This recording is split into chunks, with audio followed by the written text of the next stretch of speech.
Good evening, everyone. Unfortunately, there was a crime that happened near me of a missing young lady, give or take 18, 19 years old, by the name of Maya Walker. Unfortunately, she was found um, burned and unalive in a vehicle. And this is the um, information that came out, and so happens I myself was classmates with her mother. Um, to Sade, um, my prayers are with you and with your family. What happened to your daughter shouldn't happen to anyone. Again, my condolences are with you and your family. Um, and I heard some things in this case that if you are a parent of a teenager, whether male or female, there's some things I want y'all to pay attention to. And I'm not playing this just to be playing it. I'm playing this hoping that this can and will help someone. Let's go. That we started as a missing person case has now tragically turned into a homicide investigation. Officers, investigators, and agents will work diligently together to solve this case and bring justice for my Angel Walker. What began as a missing persons case took a dark turn when 18 And shout out to Law and Crime. young woman with a promising future was found dead in a burned car just days after disappearing. And now, two teens are facing charges for her murder and the attempt to cover it up. We're going to unravel the... And the people who did this act was a 18-year-old and 19-year-old.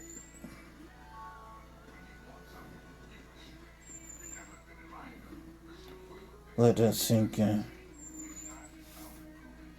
Heartbreaking events that led to this tragedy and the chilling details of a case that has left a small town in shock.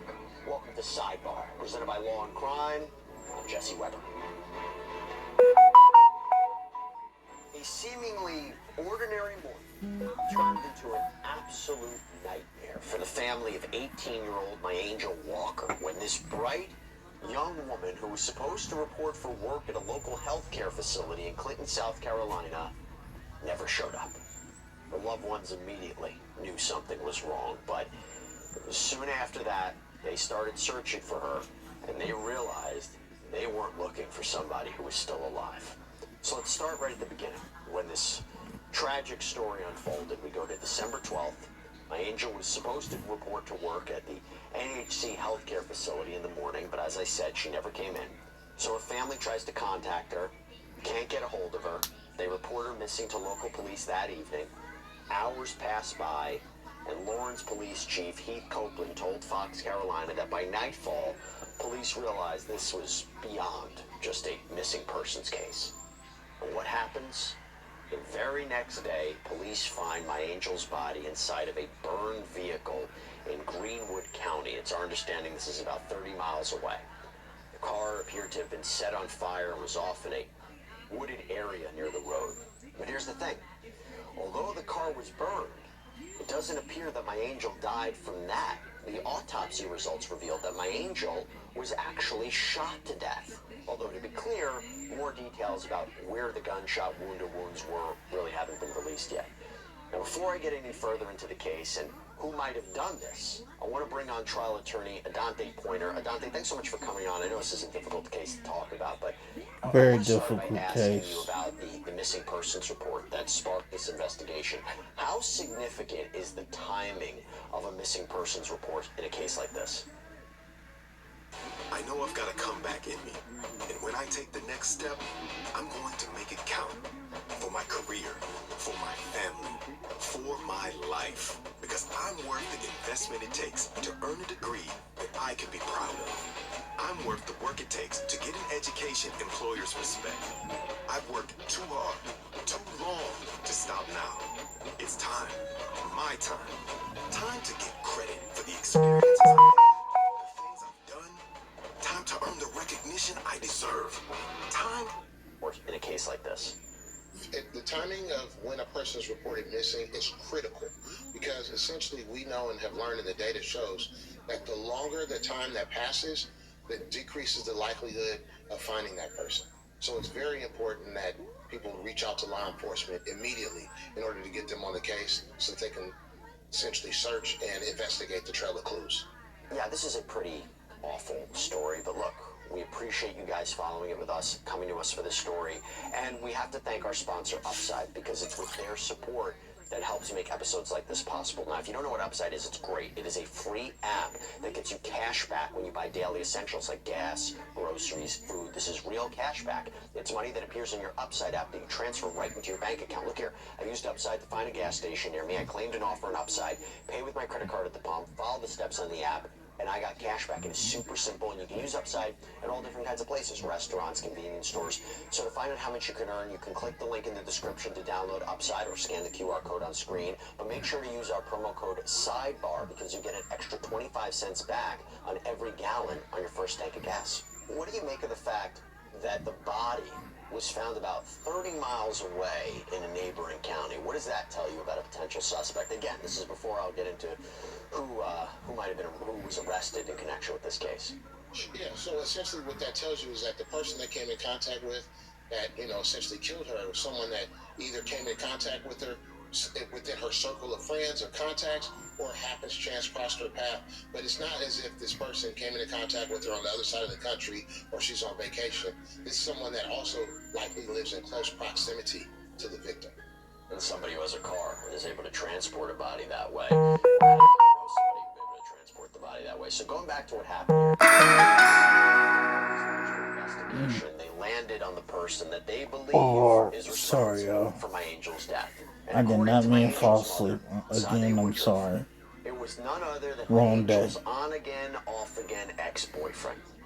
Local police announced the arrest during a press conference last week. We have a man charged with murder of my angel Walker. So we charged him. He's 19 with the murder of my angel Walker, 18. What happened to this young lady? Again, it's beyond horrible. To parents who have teenage children.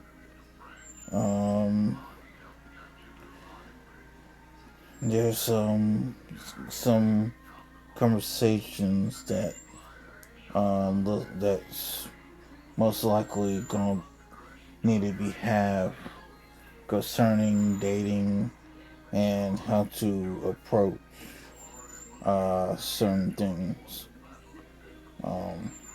With that being said, let this play on. On December 12th, 2024, family members of my angel Walker reported her missing to the Lawrence Police Department.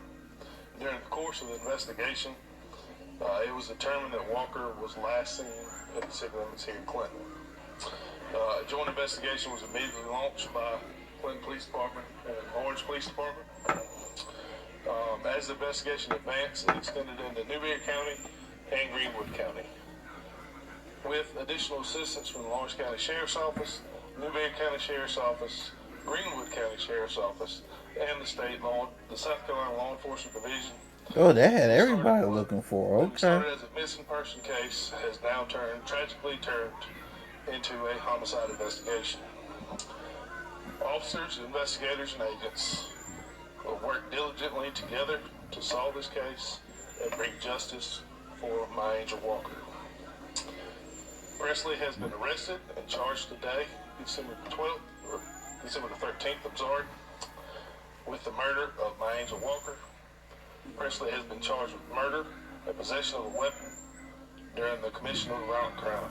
19-year-old Malachi Presley, a supposed on-again, off-again boyfriend, ex-boyfriend, who, according to my Angel's mother, seemed to suggest that her daughter may have been abused by this man, because according to an interview that she gave to Fox Carolina, she appeared to give a very chilling piece of advice to anyone going through what she says her daughter was allegedly going through, saying in part, anybody that's going through any type of domestic dispute, being abused, anything, get away if you're able to get away. Dante, I just want to get your thoughts on that. We don't really have a whole lot to base this claim off of, but saying there was a concern of domestic violence, what do you make of that?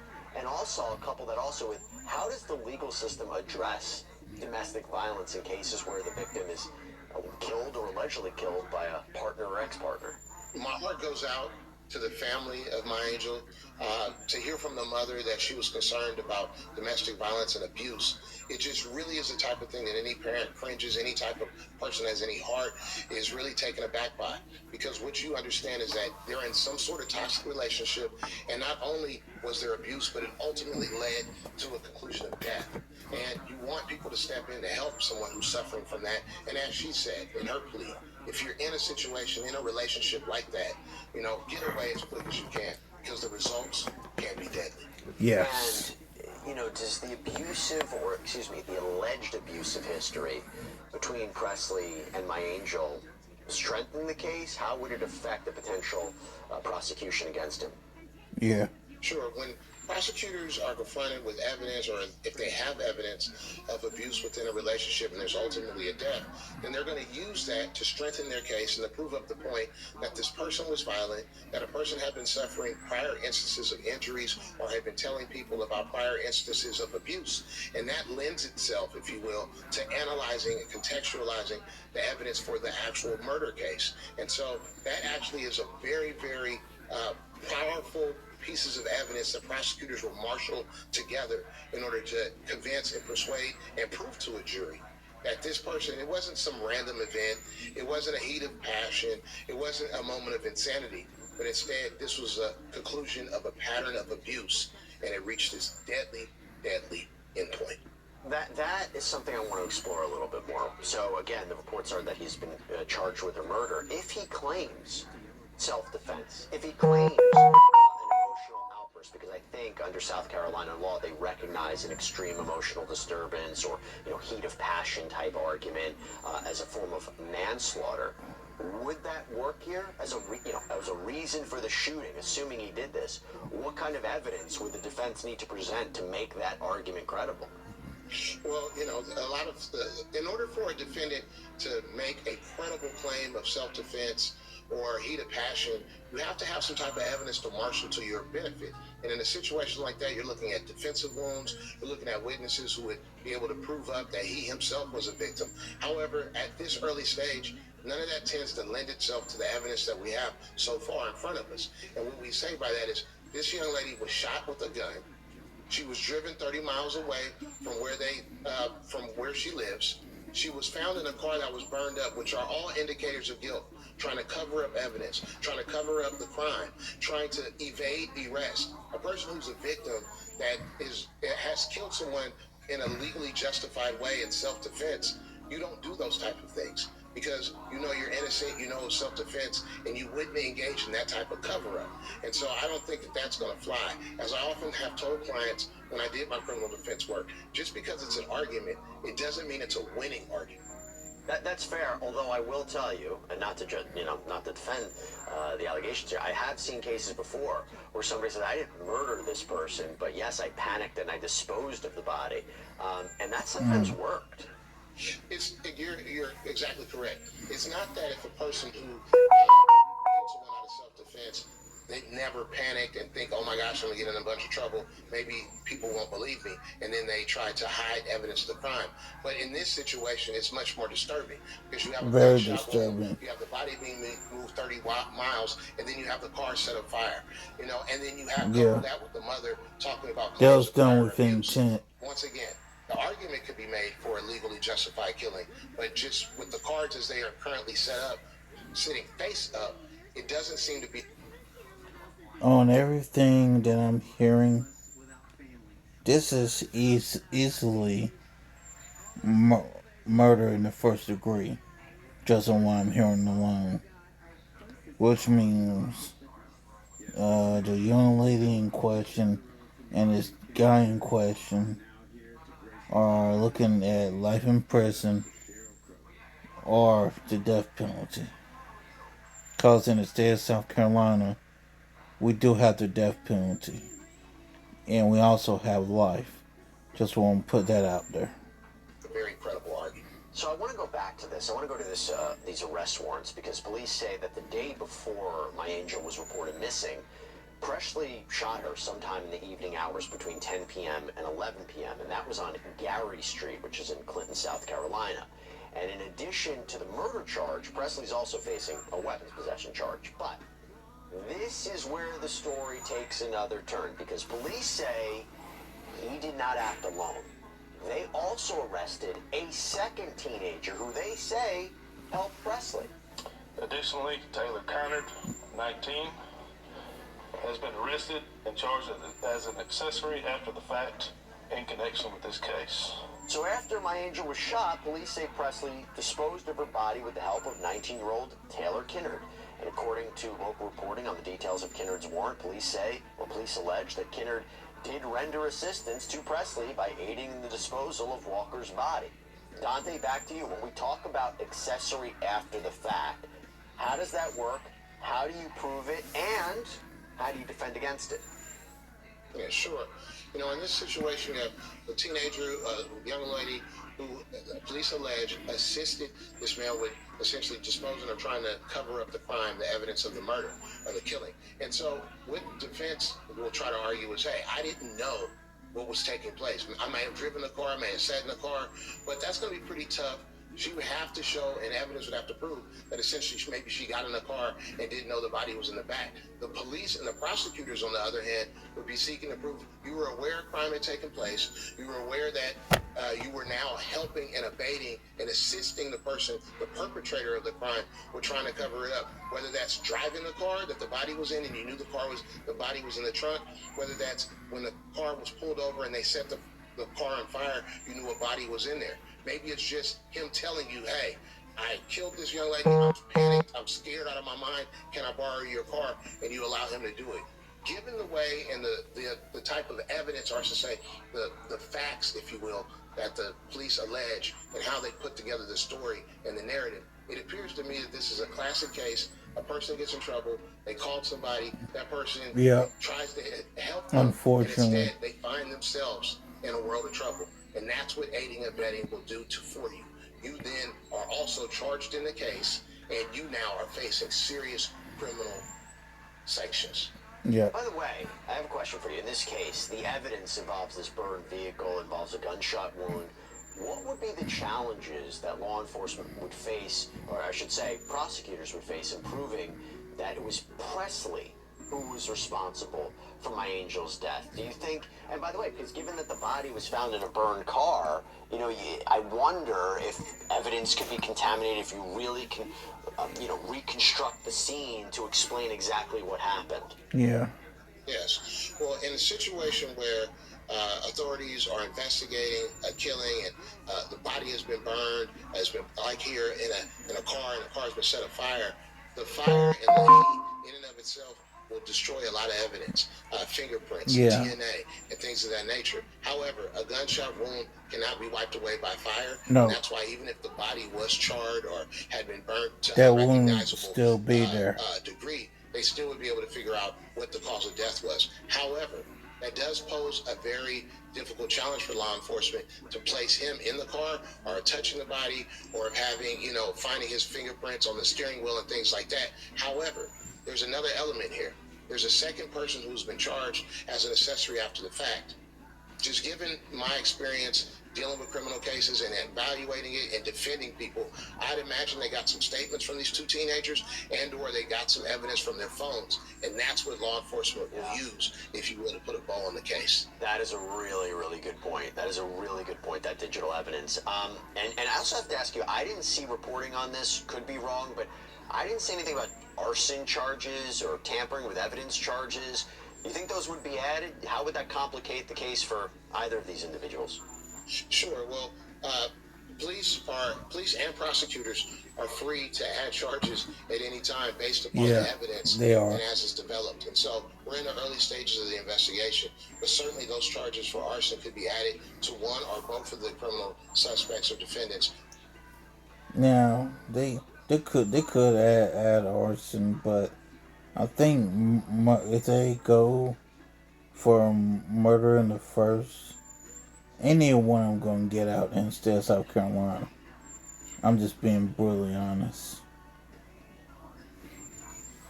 And again, that's not no alleged. This is something I know about, considering I am a resident of the state of South Carolina.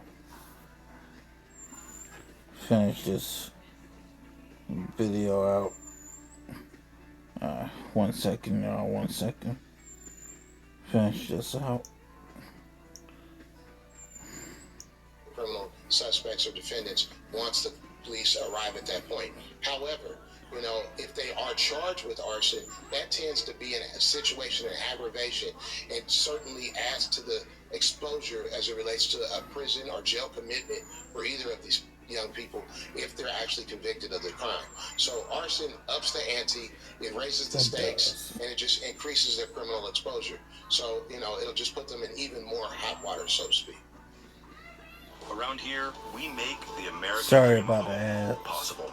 No matter how out of reach it may feel, or tough it may seem, we're here every day, dreaming your American dream with you. Small moments can sometimes go unseen. That's why at My Eye Doctor, nothing is more important than how you... So, it'll just put them in even more hot water, so to speak. Now, I will tell you what the latest is on this case. Both teens, they made their first court appearances on Saturday. They were both denied bond.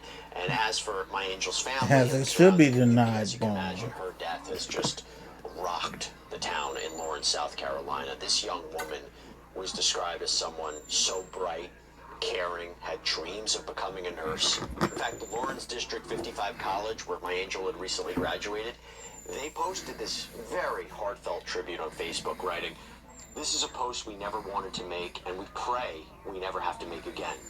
My Angel Walker was an important and wonderful part of the Gear Up family. We are going to miss her laugh, her hugs, and her ability to always make whatever she was doing a good time." Both Presley and Kinnard are currently being held at the Johnson Detention Center. Presley scheduled for a preliminary hearing on January 31st. Dante, real quick, before we wrap up, what should we be expecting from a preliminary hearing in this case? The preliminary hearing is the prosecutor's opportunity, and it's often called the prosecutor's show. The prosecutor is going to put up evidence, doesn't have to put up the whole case, but a sufficient amount of evidence to establish probable cause that it's more likely than not that these two individuals committed the charged crime. So it's a preview, if you will, of any trial that would be sure to come down the line. From a defense perspective, you're trying to poke holes in the credibility of witnesses and extract information that you think will help you show that your client isn't the one who likely did the crime and or set it up for trial for a defense to be presented to a jury. And I will tell you, for anybody watching this, authorities, they are continuing this investigation in the Clinton Police Department. They are asking anybody with information about this case to contact the Clinton Police Department at the number that you see right there on your screen, or the Crime Stoppers tip line at 68-crime. Dante Pointer, thanks so much for coming on. Really appreciate you taking the time. Thanks for having me. Till we meet again. All right, everybody, that's all we have for you right now here on Sidebar.